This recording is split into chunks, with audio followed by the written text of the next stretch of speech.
He eats a special flower. He gets a cosmic power. It's Mega Midget. Mega Midget. He's bigger than big. He's taller than tall. He's the most powerful one of them all. It's Mega Midget. Mega Midget. What are you, a dwarf? Get lost, freak. It's Mega Midget. And now, the world-famous Midget Master Blaster Television Spectacular. And now, two old men.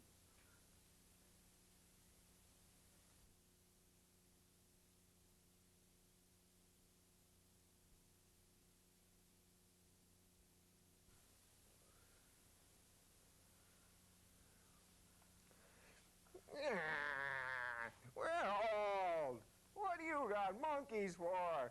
You're old. Die!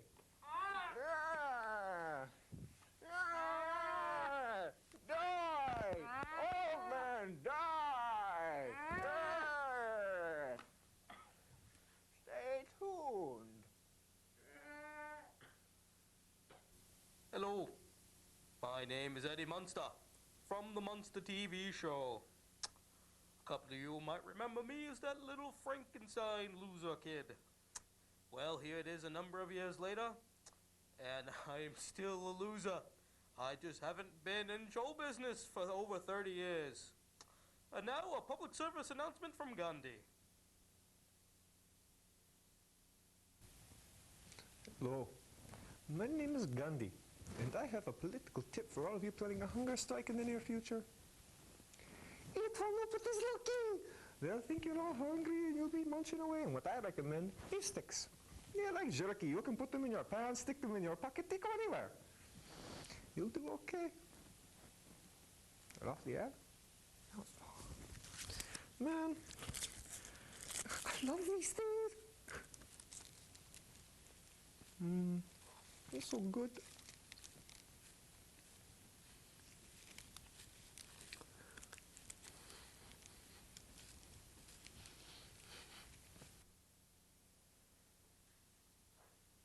Hello, Cindy Crawford. Hello, Tony Danza.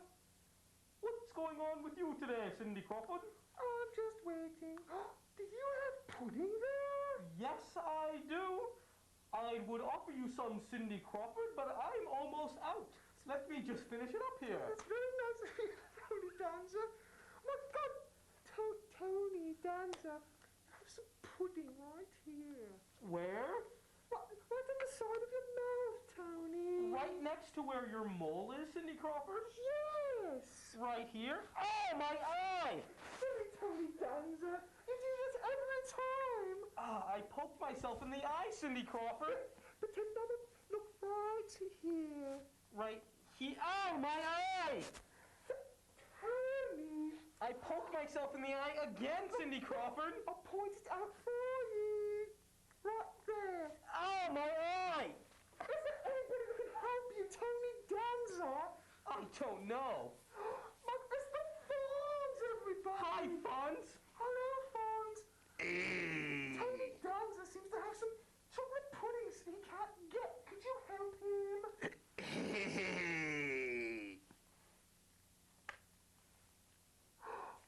Thank you so much, Fonz. Thanks, Fonzie. You're the best.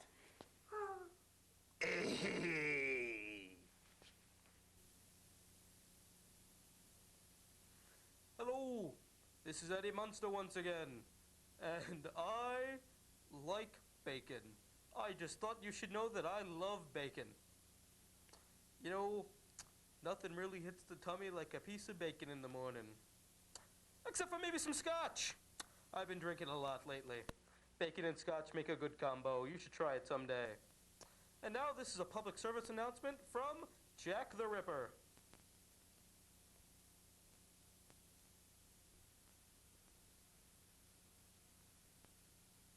Hello, I'm Jack the Ripper, the most famous serial killer in the world. I've never been caught, you know. And if you, yes, you want to do some killing of your own, I've got a couple secrets for you. Come, lean in closer. Do your slicing. Do your dicing. Do whatever you bloody will, mate. just remember this. At the end, run like hell!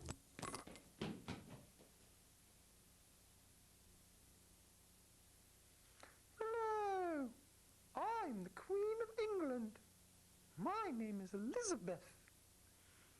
My shoe size is 6.5 in women's. My family is a disgrace. My son has large floppy ears. Sometimes I've been known to fart in public. I have a robot hand that waves for me in the car. I know hillbillies. I'm inbred too.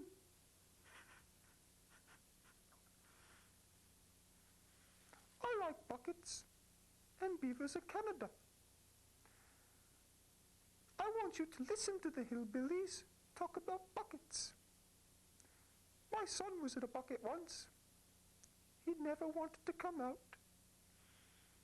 Listen to the hillbillies. Buckets can be dangerous.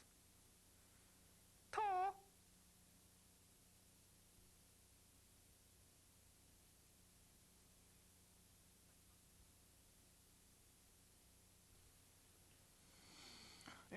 Hello, everybody.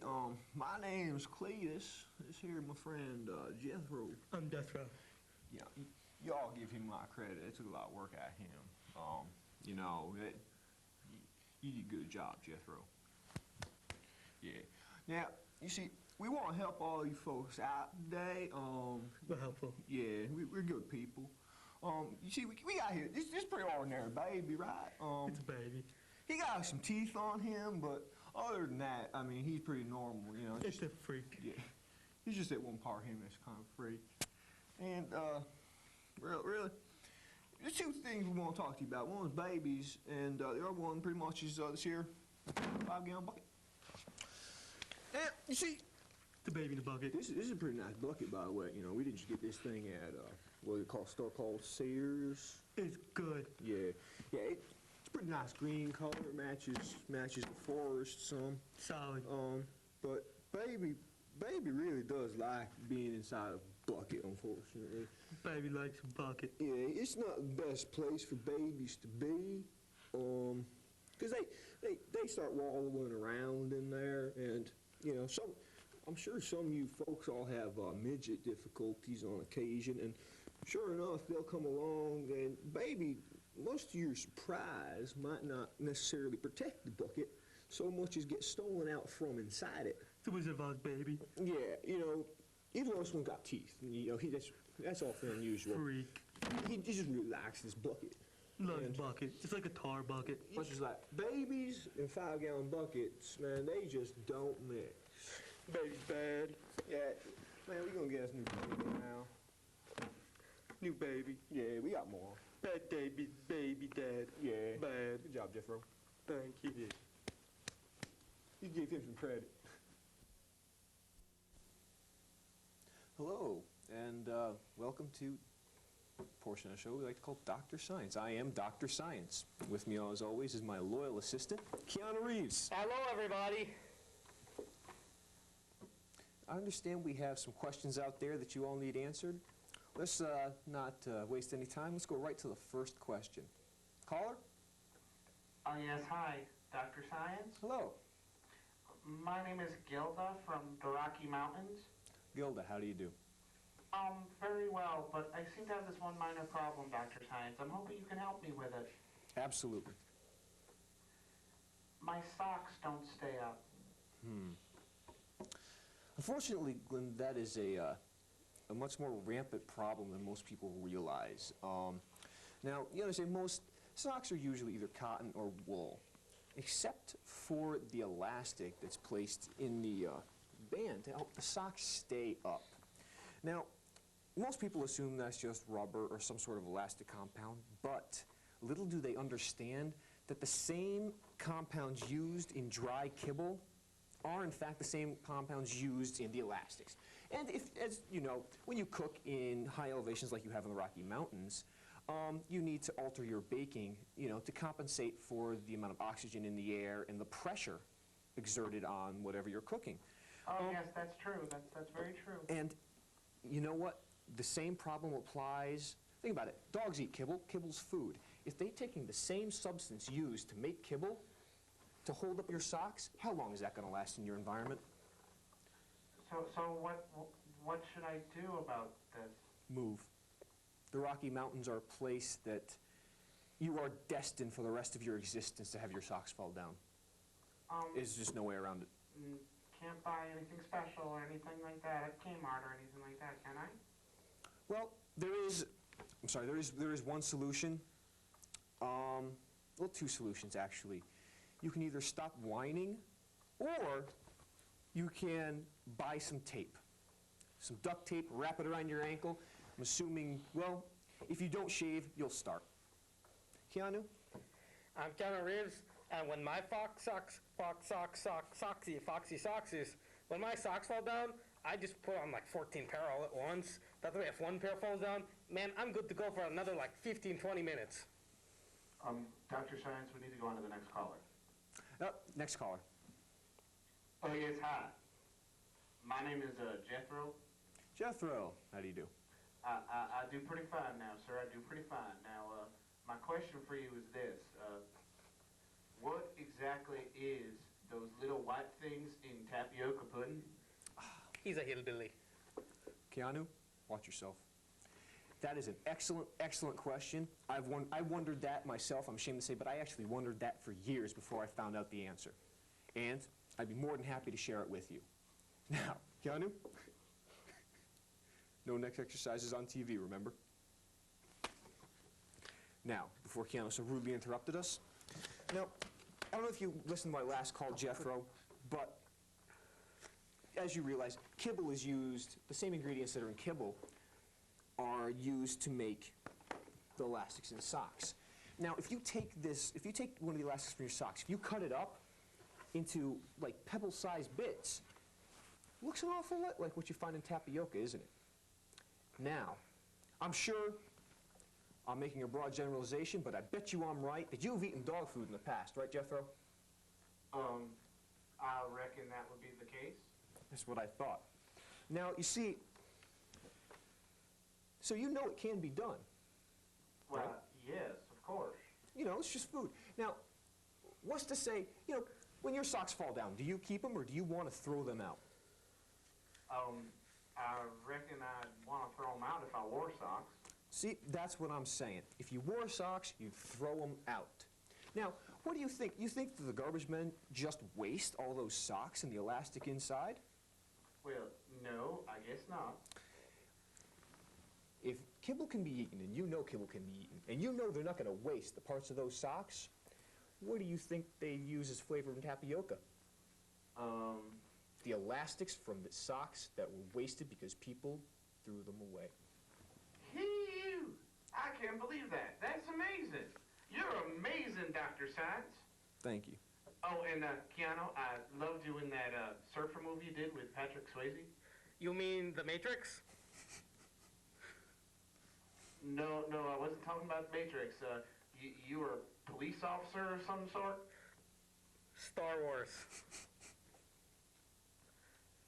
I believe we have time for one more caller, Dr. Science. Yeah, definitely. Caller. Hi. I just was curious to find out where all the midgets have gone. Well, you'll be interested to know.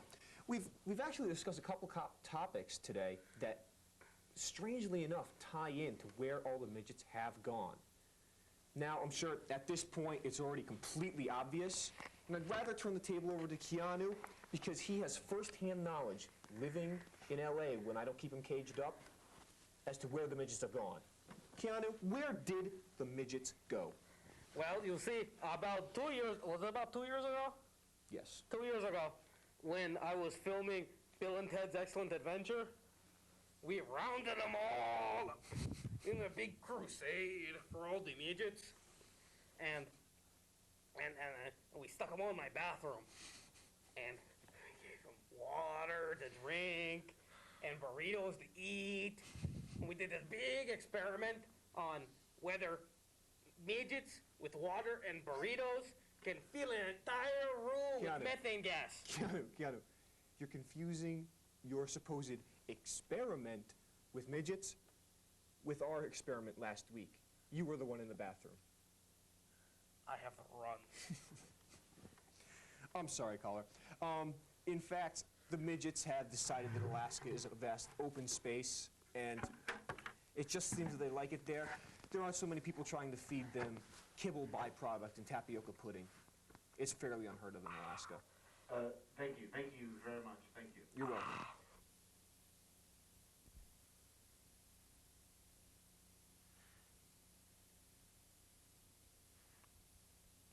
Hello, this is once again Eddie Munster, and I've got some advice for you when you've got to sleep in a dumpster. You know, you might think that the dumpster behind an Italian restaurant or something would be the best, but you're wrong. Sure, you might eat the best there, but you know, it's not very comfortable with all the toothpicks. So, for the best night's sleep in a dumpster, I recommend going behind either a chicken plucking factory or a mattress factory, or behind Bob's Discount Liquors. At least you've got booze drippings there. And now a public service announcement from Big George Foreman.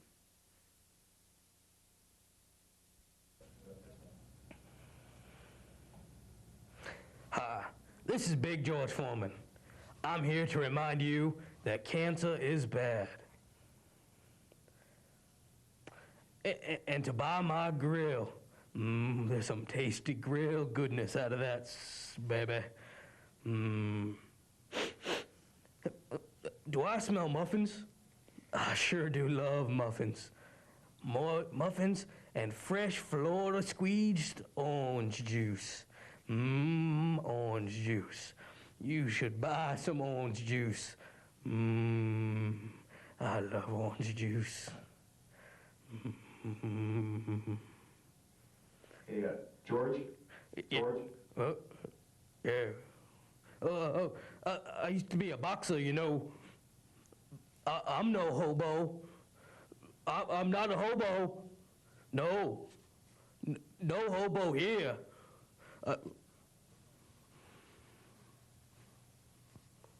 That's kind of a funny feeling.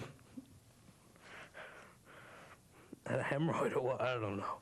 Oh, can you beat that? No, never.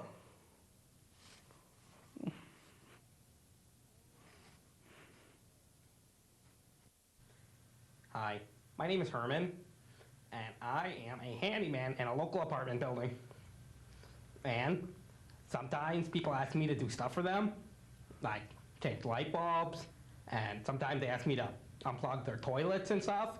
And sometimes I even get to, do stuff like change tires, or if everything's real good right now, I can do silly things like build shelving. It's pretty neat, But by night, I turn into a superhero. I gotta go get my mask.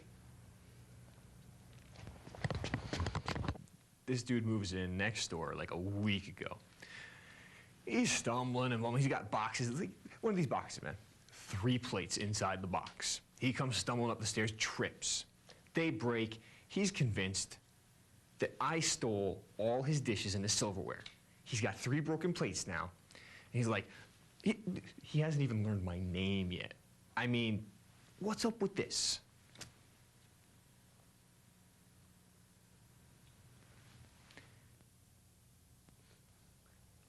Now I'm Herman's Hero.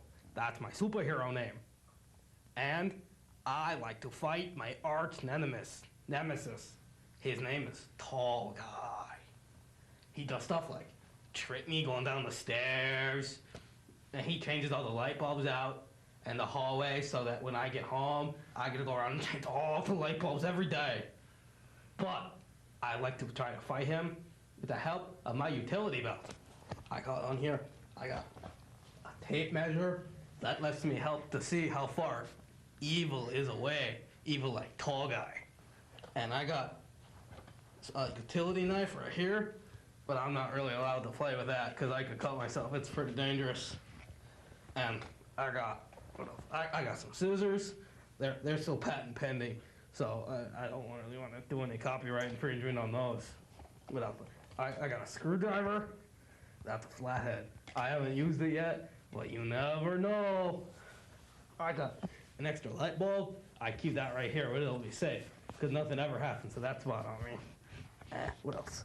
Oh, I got another screwdriver. That's a Phillips head. You know, because you gotta have two. What else? I got a couple of markers. I don't really use those, but it makes you look pretty good. And I got a hammer. Well, I try not to play with that either, because it's kind of dangerous. You know how hammers can be. So I'll use this. This is my superhero utility belt, and I'll use that to fight Tall Guy in his evil ways. Yeah, and I mean, all right. I figured maybe we got off on a bad foot. I'll go over there, introduce myself. Dude, I got him a pie. I don't cook. Yeah, I bought it from the store. Yeah, like you're gonna cook it? Whatever. So I go, I buy him a pie. I'm walking in, he knock on the door. He opens it. I start to say, hey, how you doing? My name is... Next thing you know, dude trips over. I don't even know what he tripped over. He just fell. Face goes right in the pie, all right? I'm sitting there holding it. He looks up at me, and all he can say, check this out. All he can say is, curse, I can't even, Duke doesn't even talk right. Curse, you tall guy. I said, no, man, my name is Joe. Joe, my name is Joe. And he's like, tall guy, I'll get you. And he was going to get up and chase me, so I just, like, closed the door in his face. What are you going to do, man? You know, Tall Guy keeps trying to get the media on his side. That's why he's been going down to the news station and telling them that I'm not a nice person at all. You know, and that's not real cool. That just makes him even more evil than he was before. You know? So all I gotta say to you is, curse you, Tall Guy. In the end, we'll see who wins. That's gonna be Herman's hero.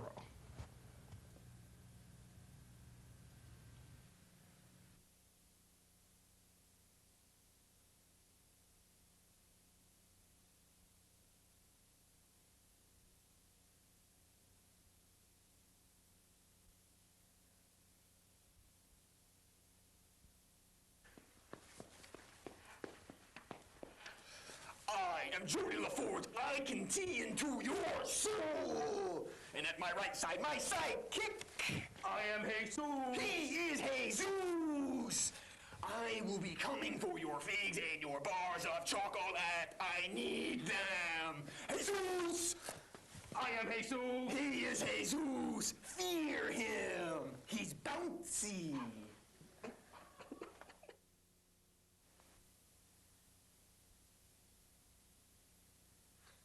Hello. Once again, this is Eddie Munster. And you know what I've been thinking?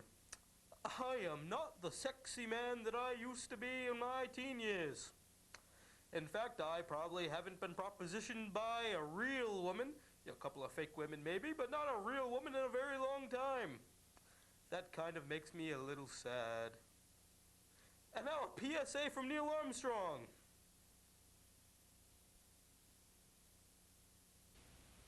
Hi, I'm Neil Armstrong. I'm famous. I'm an astronaut. You know what? I got a tip on how you can be famous too. Be the first person to walk on the moon. Hey, worked for me, didn't it? Neil Armstrong. Just might work for you too. I'm pretty sure it will.